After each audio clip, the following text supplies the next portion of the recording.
Welcome to PEP Talks with Eric, where we shift gears from negative feedback loops and drive towards the life we truly want. I'm your host, Eric Ayers. I believe in the power of Ubuntu. I am because we are. Together, we'll explore how connections fuel our growth and create amazing experiences. In this podcast, we'll tune out the noise of the world and tune into what we really want and what really matters. Guys, thank you so much for joining us for another episode of PEP Talks with Coach Eric. I'm your host, Coach Eric, and today's episode is going to be a twofold conversation. On one hand, it's going to be like two old friends chatting and connecting and conversing. And on the other hand, it's going to be empowering. It's going to share similar struggles and journeys that was needed in order to create mindset shifts into who we needed to become. And I'm excited, super excited to introduce you to Michelle. So Michelle Barone is an intuitive emotional liberation coach whose business is helping clients level the playing field between themselves and the emotions that are controlling their lives, which is fascinating because as we get to know her a little bit better, you will understand her passion for law of attraction. And those words that I just described her with, she actually described herself with those. I just took those from her. Those are the law of attraction. And that's the essence of it. Without further delay, please meet Michelle. Michelle, thank you so much for joining us. You're welcome. It is my pleasure, my honor to be here. And we've had so much fun with every conversation that has gotten us closer to this. So I am really excited to be here. Yeah, likewise. Yes, we have. And in every conversation. So we were introduced by your daughter, and which I was introduced to her from, someone, a social media colleague. Mm-hmm.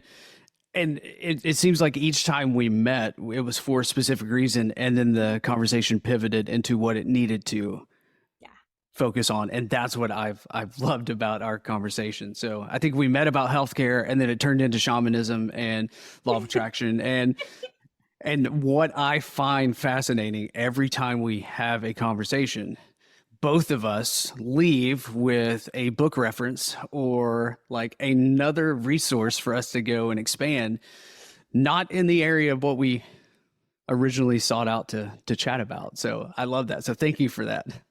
Thank you too. I mean, that we're learning from each other, which is, that's all why we're here, is to expand and help each other expand. So absolutely. It's amazing. Absolutely. The Ubuntu philosophy. Yes. Exactly. So I am because we are. Okay. So I would love for you to share with the listeners kind of a story of your journey of, what got you to the mindset shift that you are in right now, that you are able to tap into your emotional, your EQ, your emotional intelligence, and help other people. Because based on what I've heard from you, that hasn't been your story all along. So walk us through that journey, if you would. Well, when I was born, no, I'm kidding. Yeah, I didn't put parameters in there. So well, way back in the day. Yeah. No, I was the typical loner growing up. And I think it's important to start there because, when you just know that you're different, you're not sure why, but there's just something different about you. And some people kind of harp on that or put you down, or they have pity. And I realized now, looking back, that there was a lot of pity. And I was like, what? I was just different. Like, there was nothing wrong with me. But I grew up thinking that there was. Like, I grew up thinking that my parents' divorce was because of me at 5. I grew up thinking that, I wasn't 100% Greek. And so I was like a cast out. Like, there were just so many things that made me feel like I was different and a loner. And so going through school, I would be friends with one person from each group, but I was pretty much known as like the lone wolf. Like that was just me. And I was okay with that. I was an only child. Um, and anyone that knows me would absolutely know that. Because I exhibit all of the stereotypes. Um, but that's okay, right? That's okay. But everything that I had to go through to get me to this point was exactly that. It was to get me to this point. Now, would I have said that 20 years ago, 30 years ago, 40 years ago? Hell no. Or heck no. Sorry, PG-13. Heck no. Uh, I would have I was mad at God. My daughter was 3. She was diagnosed with cancer. My parents get divorced out of nowhere. It felt like to a 5-year-old, like everything was fine. It was perfect. And then it wasn't. Yeah. So there were all these things that would blindside me. And that I figured out was my number one trigger on this journey was being blindsided. And so I knew that was going to be the first thing I was going to have to work on because being blindsided is part of life. I mean, it's change, right? Right. So, anyway, long story, interesting, as one of my clients taught me. Stay-at-home mom, actually took a class in high school. So I have to put this out there because it's the intuitive piece. So in high school, I took the first class ever offered at my high school called Death and Dying. My mother thought I was insane. Why in the world would you be taking this class? And I'm like, it just sounds interesting. And so I took this class, really super cool. Learned about Keebler-Ross, learned about the process of dying. But in that, we had to write our obituary. Sounds really morbid. It was so interesting. I still have it to this day because in my obituary, I wrote that I would be survived by, and hopefully I'm not manifesting that, but I would be survived by a husband, Michael, by a son, Michael, by a daughter, Christina. So came close, but I have a daughter, Krista. Had to change it a little bit. Christina was a little overused at that point. And I just think it's so interesting that somehow I tapped into that back then when I was like 17. And then I was a stay-at-home mom, and that's exactly what I wanted. I wanted the old-fashioned Ricky Lucy marriage, I just old fashioned 50s, like I'll have dinner ready. I'm cool. Let me stay home, take care of the kids. And that's what I did until they were 15. All my friends went off to college. I wanted to be a mom. That's what I wanted to do. And I did that until they begged me to not follow them to middle school and PTA. And they kind of had an intervention and sat me down and said, you need your own thing. So I started doing what came naturally, and I went back to the hospital where Krista was treated and joined up on the Family Advisory Council, started a mentor program. They created a role for me. I started this journey in healthcare that led to a bachelor's degree and then an executive position. And everything was great until, again, blindsided. It wasn't. And then the universe kicked me out of healthcare, bolted the door shut, and I fell into coaching. And here I am. And so when I look back, though, I've always been an advocate. Always. I was an advocate for myself. Every time I was blindsided as a kid, I was an advocate as a PTA mom for all the kids whose moms had to work, and I got to be there for them. That was so cool to be that person. And your mom's not here, but I'm here for you. And, talking to the other moms and being like, I'm here. It's okay. I'll call you. I'll let you know, and I just realized that I'd always been this advocate for somebody or some group. And it just came natural. And then the whole coaching, I love it. I love helping people go through similar processes, find the techniques that are right for them, because I've tried so many over the last 40 years. Yes. So it's like, well, if I've tried so many and I can kind of feel out when I'm talking to somebody, okay, so we should probably go this route first, and then we should do XYZ. And so I customize all the plans for my clients, because not everybody needs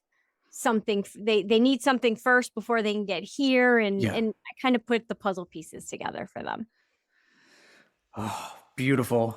And so I heard you say that you've always been an advocate. Like that was a realization. And kind of throughout your life, you had periods of opportunities for you to practice advocacy at different levels, at different capacities, at different blindside environments that hit you.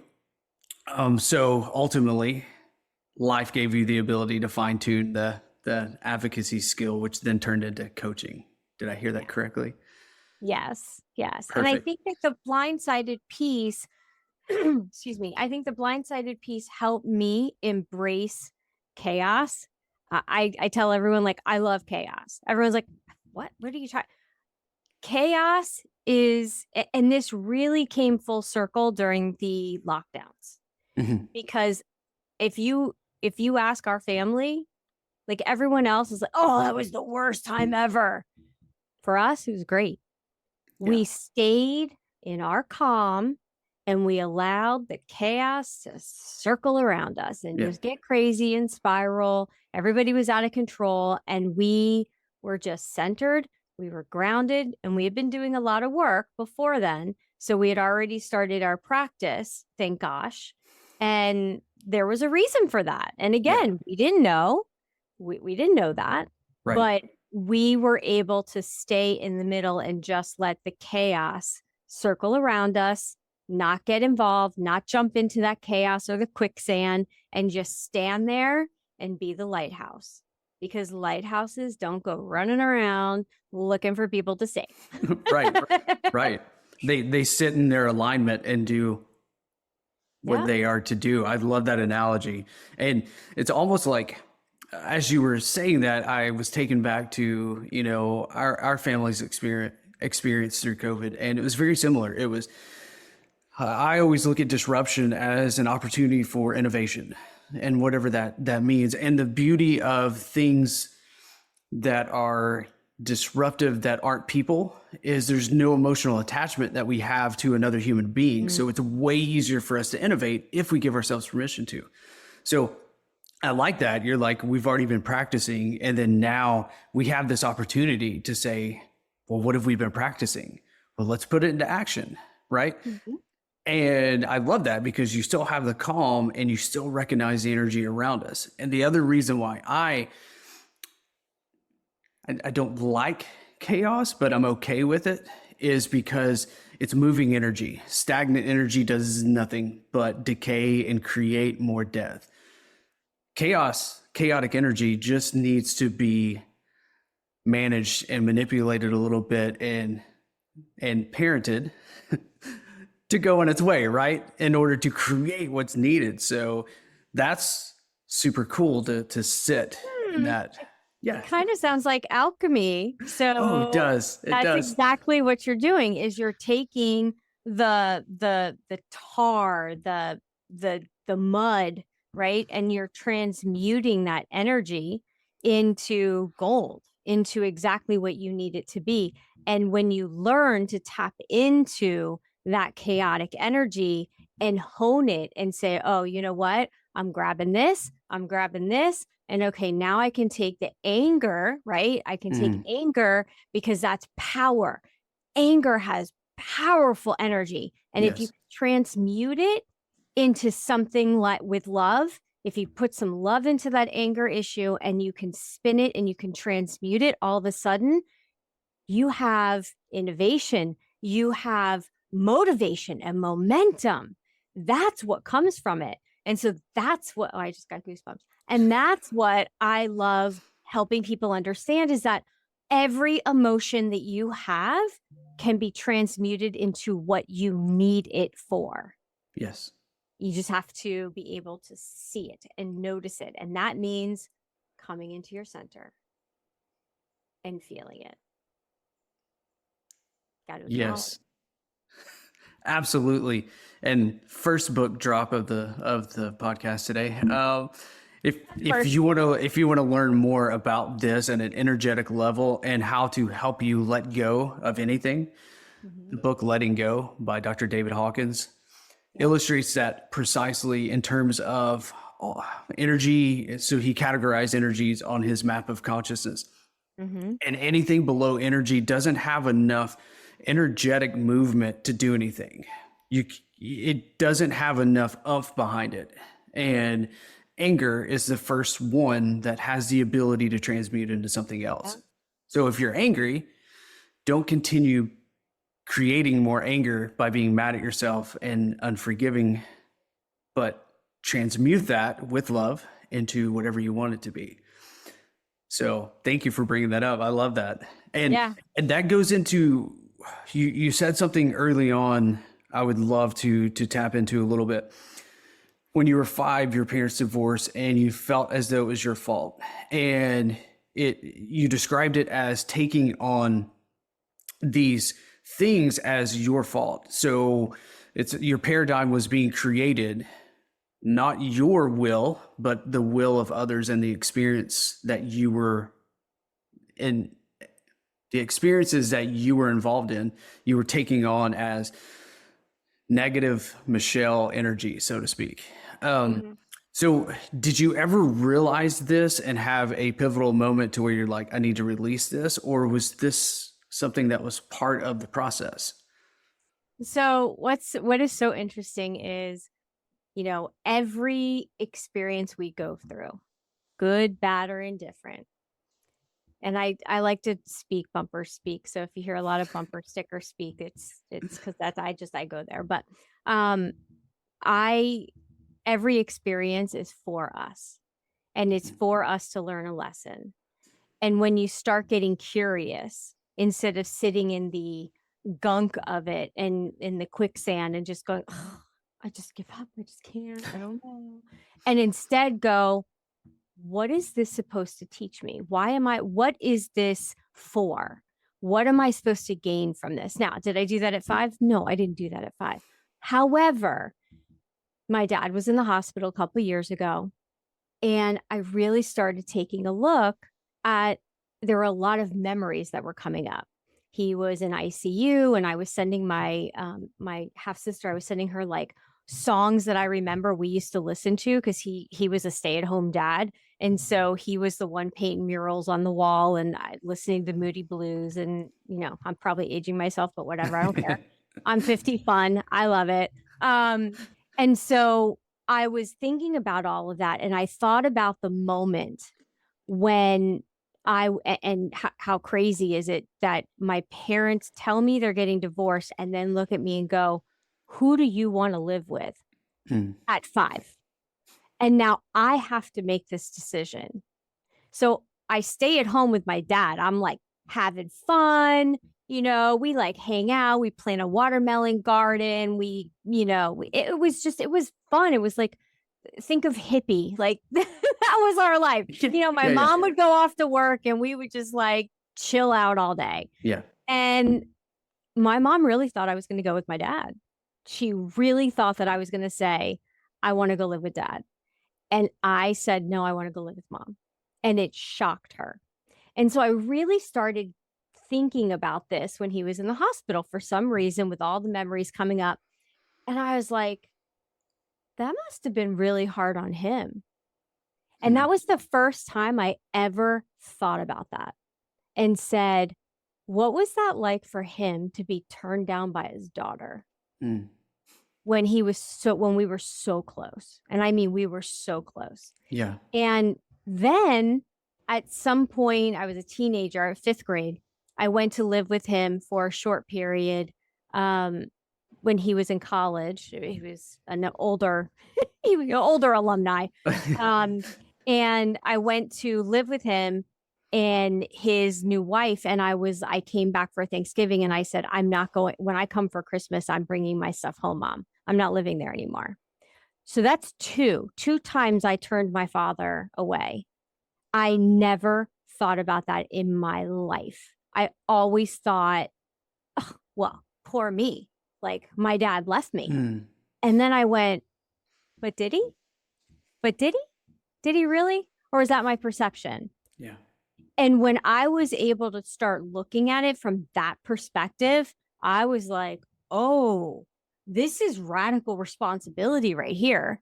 Because I was 5, I was 10, made some humongous decisions and never thought about how it affected him, only thought about me.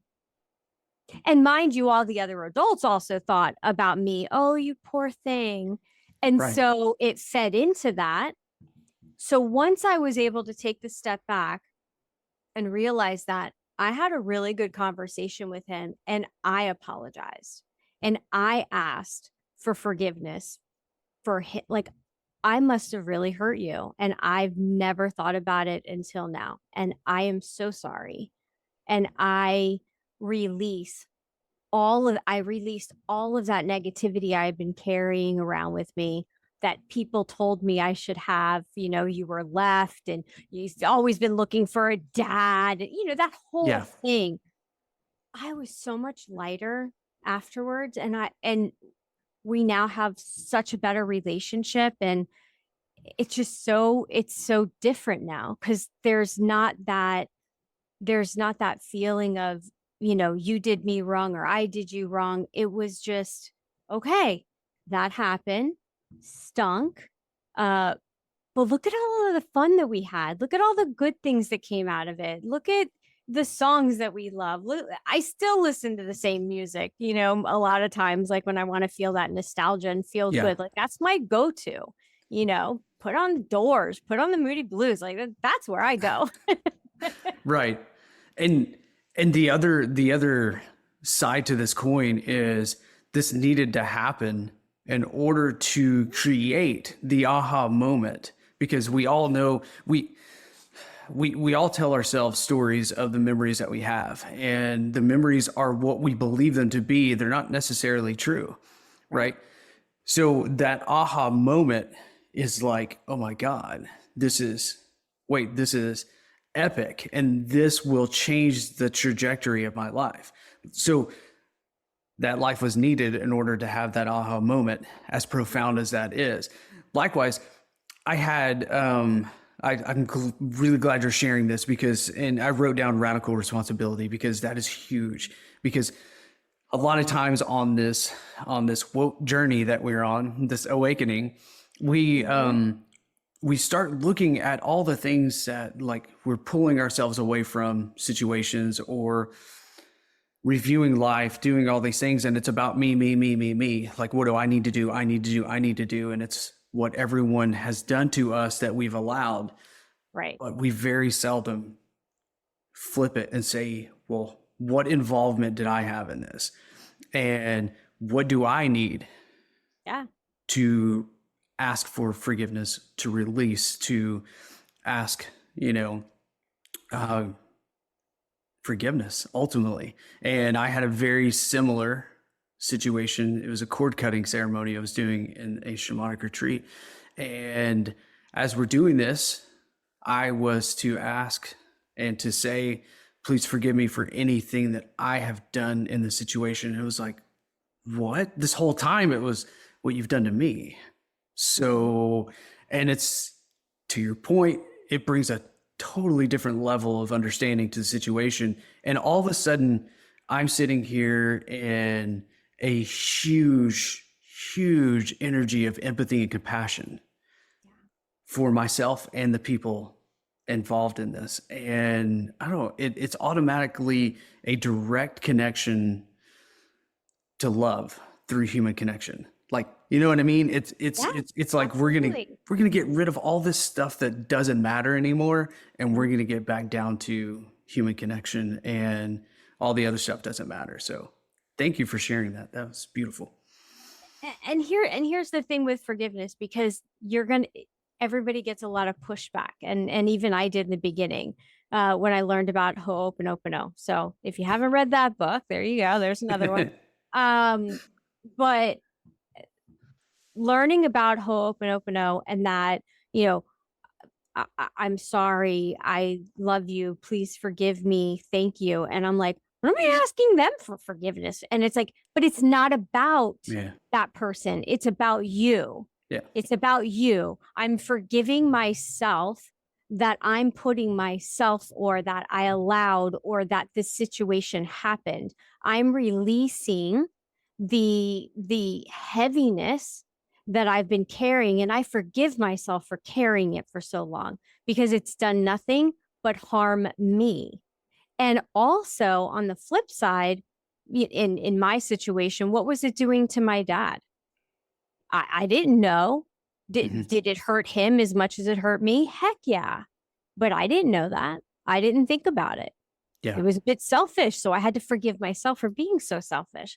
And so Ho'oponopono isn't about just, I forgive you and, you're good and we'll be friends. Oh, no, no, no, no, no. It doesn't mean, and that's the other thing is it doesn't mean you have to pick up the phone and call someone and be like, I forgive you. No, Right. it's about your relationship with you and your divine, whatever you believe in.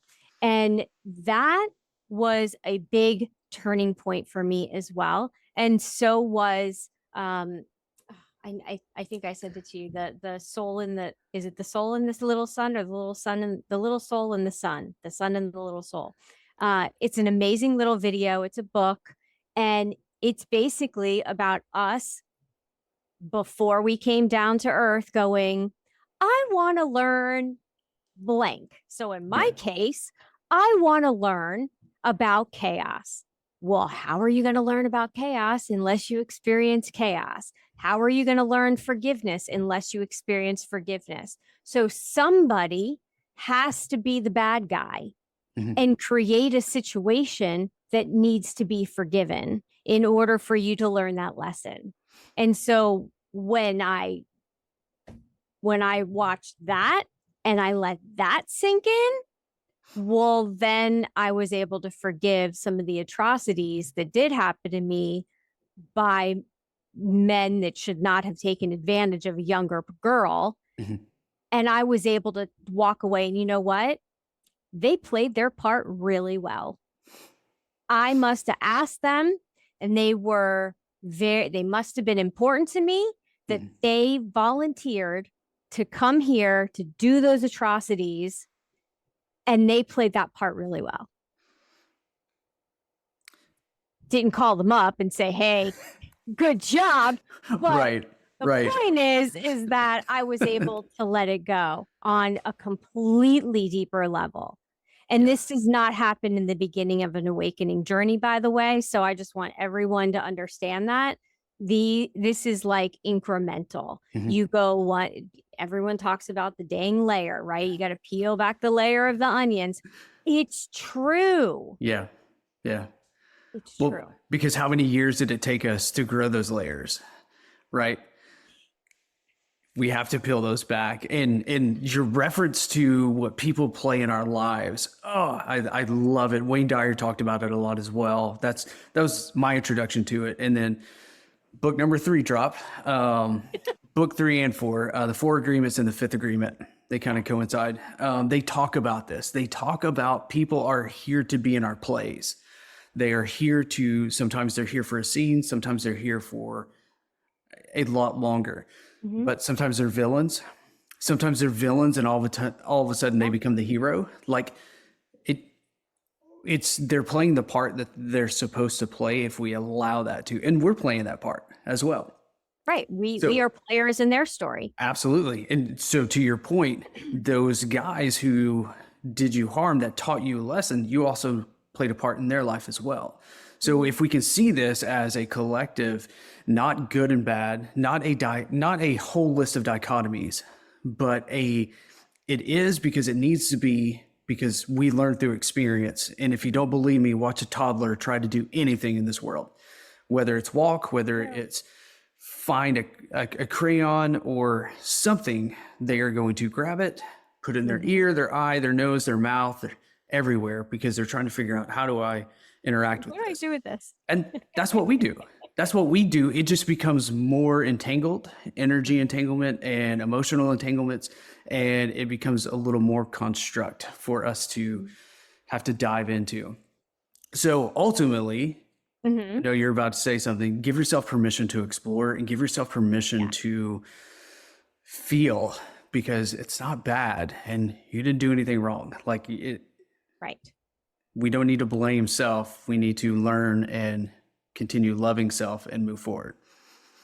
And what I was going to say is Coach Eric was spot on when he said taking the emotion out of it, because that has to be, and it's challenging when you first start, but when you can look at a situation, whatever it is, a past situation, a situation you're in right now, whatever it is, if you can step back, take the emotion out of it and look at it from an observer as a witness to it, you'll see the different perspectives. And there's not just one or two sides of a story, there's like 12. Yeah. And so when you're seeing it from all the different perspectives, one, you can learn a lot more from whatever the situation was. You get all these different lessons and you're observing. And I always talk about like flying over like an eagle and just looking at it from that higher level and go, okay, so this person's doing this person was there, this person didn't say anything, this person, they kind of witnessed it, okay. And then, but if you take the emotion out of it and you just see it for what it is, a moment in a play, a moment in a movie, that's it. Take the lesson and then leave all of the baggage behind, because that's not going to help you. And that's the difference between therapy and coaching. Therapy is like, let's dive into it. And that's good too. And some people need to do that. Coaching's much more like, let's observe it. What's the lesson? Okay, cool. Put it in your backpack and let's move forward. Like, you got the lesson. Let's go. Yes. Move on. And let's go. Absolutely. And there's and once you begin to do this, you start interpreting the inputs differently. And so I speak about this, and this is important for law of attraction, at least from my experience, is we feel what we interpret, things come in as. So if we experience something, if we experience it as bad, we are going to have bad feelings. And I say bad feelings because it's the fight or flight feelings. It's the, I need to save myself right now, as opposed to, even if it's a quote unquote bad event, if we can interpret that as being just is in a neutrality, like we're not driven by our emotional survival. And then we can shift it and be like, oh, there's good in this. And all of a sudden now we've elevated this to gratitude. And now we're moving in a different energy, but it's that interpretation, and which is really hard. I'm working on this daily. And, but before that, like removing the emotion altogether and being the observer, that's a huge tip. So thank you for that. Yeah. And it takes a lot of practice. Going down that road where I think you're leading us with, being a 25-year-old, being told your daughter has cancer at 3, talk about being mad at God. That's another, that'll be another episode. Has deepened my faith more than ever now, but it's taken me a journey to get back to God, to get back to talking to him. Didn't realize when I was yelling at him back then that was actually still communicating, and that was a good thing, because you gotta talk. There's got to be a conversation in order to have a relationship. And so wouldn't even say God for a long time. Like, I was like, universe, source, I don't know, whatever. Right. And now I've been able to embrace the word again and acknowledge that, it's not just a higher power, that there's something much more to all of this, and it works together. With that aside, cancer, holy crap, 3 years old. What in the world what good could potentially come from this, right? I realized later, learning about the law of attraction, I asked for it. And this is the biggest thing with the law of attraction. You can ask for it, but you cannot judge how God, universe, source decides to bring it to you and deliver it to you. Yeah. So I said, my husband and I, the family, I feel like we're being pulled apart in all different directions. We need a flip and break. I wish everything would just stop and I just need a break. I need to breathe. And we got cancer. Mm-hmm. And and we've talked about this, you get a cancer diagnosis, the brown bag, burlap sack, whatever, goes over your head. Everything goes dark. You forget how to breathe. You don't know how to move forward. I don't know how to walk. I don't know how to talk. I don't know how to do anything. I don't even know what to do now. And it wasn't until my husband laid down the law and was like, nope, never give up. The only option is that she's going to be fine and she's going to live. So everybody, because everyone was there and crying and the pity party and the upset, and go home, get it out. You need to get it out. But when you're here, smiles, play, fun. This is our home away from home now, this hospital room. We're going to have dinner. She had chores. She had to set the little, table, and we had dinner together every single night. My husband would pick my son up from kindergarten. We would have dinner every night together. And I lived at the hospital with Krista. Talk about good stuff. Okay. Didn't have to do the dishes. Didn't have to clean. All I had to do was spend time with my daughter, make crafts, have fun. Yeah, I had to see a lot of things that I didn't want to see. And I had to witness a lot of the pain that she had to go through and the uncomfortableness. Yeah, that's not fun. Mm-hmm. She sang her way through it, Eric. Like she was singing Blue's Clues. So you want to talk about faith, determination, tenacity, all of these things we got to learn, surrendering, because I had no control. Yeah. The only thing that I demanded was I wanted the roadmap, which they tried to tell me I wasn't allowed to have. And I was like, to heck with that. Yes, I do. So there is this fire that all of a sudden came alive within me, that I wasn't just a 25-year-old mom that didn't go to college, because imposter syndrome. Heck yeah. You're in the medical and all these people are like, and they're looking at you like, well, you're just a mom. No. I'm not just a mom. I am now Dr. Mom, because I now have read all the books. I have now read all the things up on my daughter's cancer. And let me tell you a few things about her roadmap. And there were at least 3 different incidences that if I had not been there and I had not been aware of, there would have been mistakes that were made, not because of anything malicious, but because we're human. Right. And that's the other thing, is that being that advocate, not just for her, but for other parents, and that's why I worked at the hospital, helping people understand you can ask questions. This is your body. This is your loved one. You're not allowed to be in the room. You are welcomed in the room, because that is your loved one lying there. Right. And so, that's where that passion came from.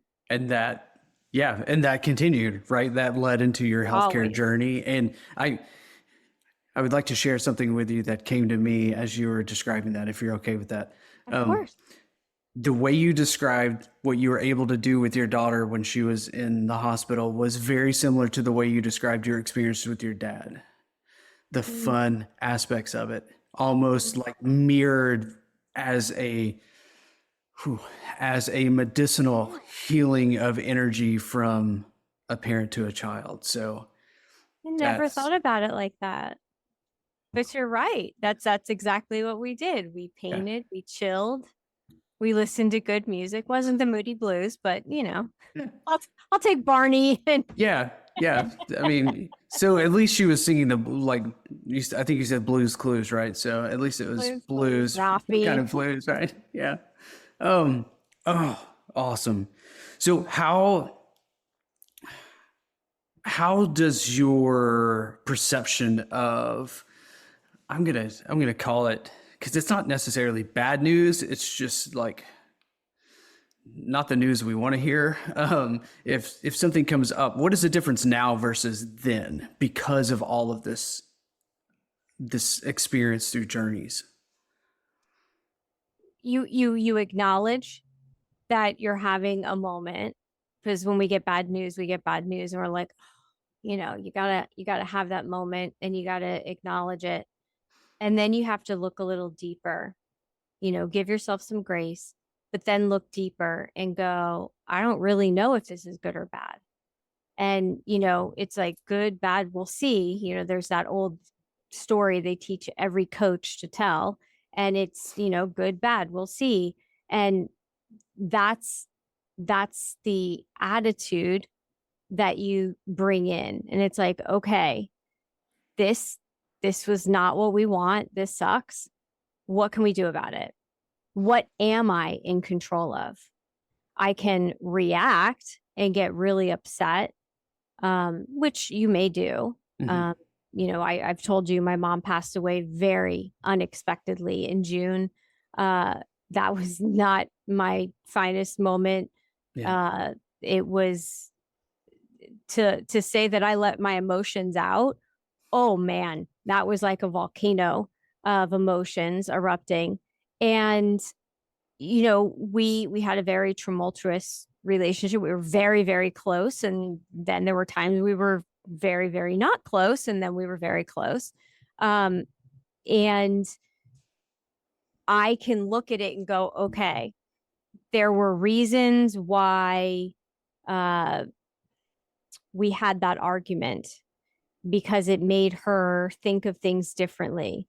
There were reasons why, even with coaching, and that would not have happened if I had not been let go from the hospital, Right. that she then called me up and said, I just want to tell you, I have seen such a shift in you and how you're responding to me. And I now feel listened. I listened to, I now feel heard. That was the first time she'd ever acknowledged that there was something shifting, that there was a change. And so every bad thing, and law of attraction, there's two sides to every stick. Right. And so you can look at it and go, okay, this stinks. I lost my job, talking about the hospital. Oh my gosh, I lost my job. Okay. However, if I had still been there during the lockdown, I would have been arrested for sneaking people in so that they could be with their loved ones while they were passing away.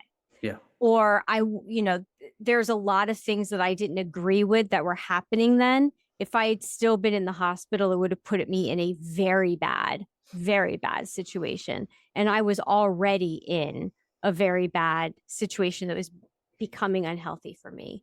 So anything bad that happens, if you say you want more time off and then you get fired, instead of getting all upset about it, get upset about it, because you got to give yourself a moment. You have to acknowledge it, right? The first thing you got to acknowledge, okay, let it out, scream, bitch, moan, be in your car, let it out, and then go, okay, hold on a second. Didn't I ask for this? Now what can I do with this? And sometimes that can take minutes, sometimes that can take days, and sometimes it can take a couple months. Yeah.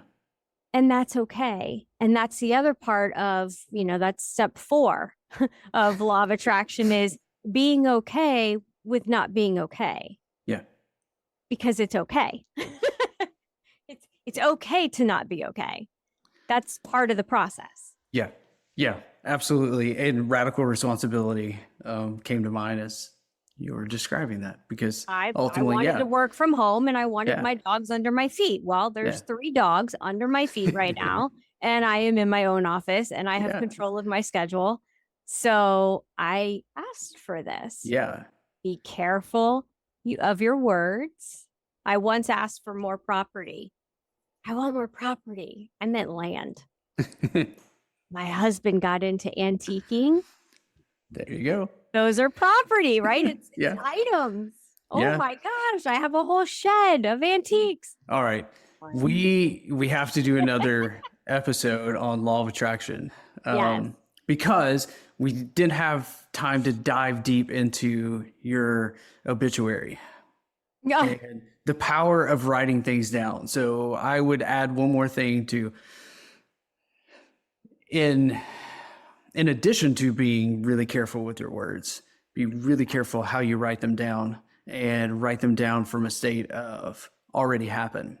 And but we will put a pause there because I would love to do a full talk That on would law of be attraction. That would be awesome. amazing. So okay, as we wind down here, two questions for you. Yeah. One, what is a resource that you would recommend? Something that we haven't already dropped in this conversation for anyone looking to begin that journey of shifting an understanding of emotions or mindset or law of attraction or whatever the case may be. One resource that you would recommend that's helped you. I would say beginners, like beginners never really heard of law of attraction or any of that, and you just think it's all hooey. uh Go watch The Secret. I mean, Yeah, it starts there. Abraham Hicks, they were supposed to be in the law of attraction. yeah, Things happened. They weren't. It was meant to be as well. But start there because it did come from them. Start there. yeah, The second part is if you want to dive in deeper, where I went and I was like, who is this woman who thinks that she's like talking to disciples? Like I was just like, who is this woman? yeah. Look up Abraham Hicks on YouTube Yes. and literally put Abraham Hicks, comma, and then any topic, anything Yeah. that you're being challenged with right now. There's a really, really good one. And it's a young man and he's got a red hat on and he doesn't want his face to be seen. And it's about the atrocities of the world. Mhm. And I don't know that it's worded that way, but it's like bad things happening. Yeah. So just Abraham Hicks, comma, bad things happening. Look for the guy with the red hat. It is one of the most profound moments in any of the workshops that I've listened and listened to because because he's like, and kids are dying and there's wars and he's Yeah. right. And he's like, how can you justify any of these? And the way that Abraham talks about it, just that was a pivotal moment when I heard that one. But literally Abraham Hicks, comma, anything that's troubling you. Yeah. And you'll come up with one of her videos. And as you start listening, even if you think she's crazy, just keep listening. It'll start sinking in. And then you can start looking at the books. But go easy on yourself. Go slow. If you're a beginner, don't just, you're going to have to listen a bit because it takes a minute. It does.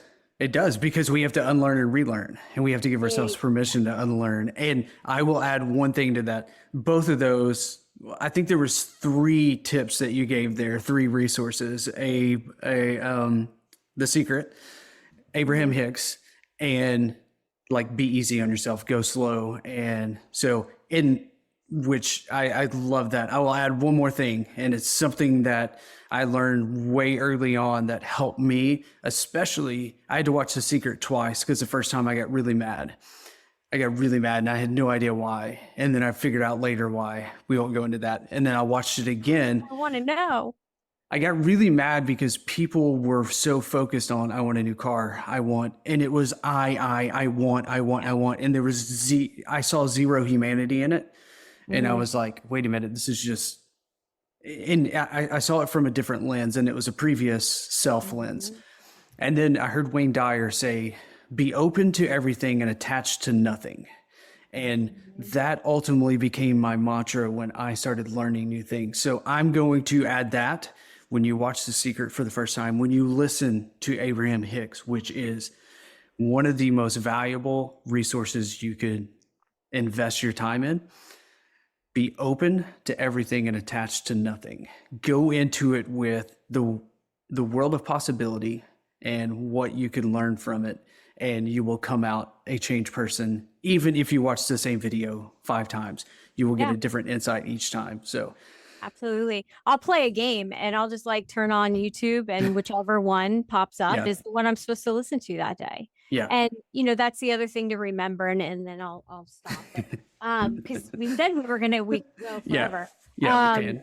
When the student is ready, the teacher will appear. And For when sure. the teacher is ready, the student will appear. Yep. So whatever is right for you, if you're drawn intuitively, like you're at a bookstore. I know it's rare, but you're at a bookstore, you're on Amazon or you're on Audible or whatever, and a book pops up and you just have like this feeling, read it. Yeah. Read it, dive into it, because you never know what you're ready for. And everybody's journey is going to be different. We're all going to the same place, but the journey we take is going to be in a different order, different sequence. And it's okay. It's okay. Just be good to yourself. And no, being selfish is actually being selfless, because when your energy is right, it affects everybody's energy. Absolutely. And I think that is a perfect spot to end on. So, Michelle, thank you so much. And I am looking forward to the Law of Attraction episode that we will start putting together. 2, 3, 4. I don't know. We might have to do like a series. Man, yeah, no kidding. No kidding. I'm already planning that out in my mind. So, guys, thank you for joining us for another episode. If you like this, please like it. Please subscribe. We're going to have Michelle's information down below. But if someone wants to find you, if they're like, I need her as my coach, where can they find you?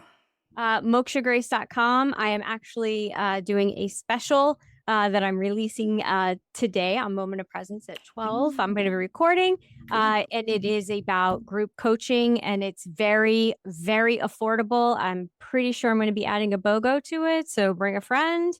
And it's just monthly coaching, and I have these topics that I wrote out that are perfect for, kind of diving into Law of Attraction. So Odonata Community is the community I started, and it's group coaching, and it's the perfect way to kind of dip your toe in the pool of coaching when you're not sure you want to completely dive in yet. Yeah.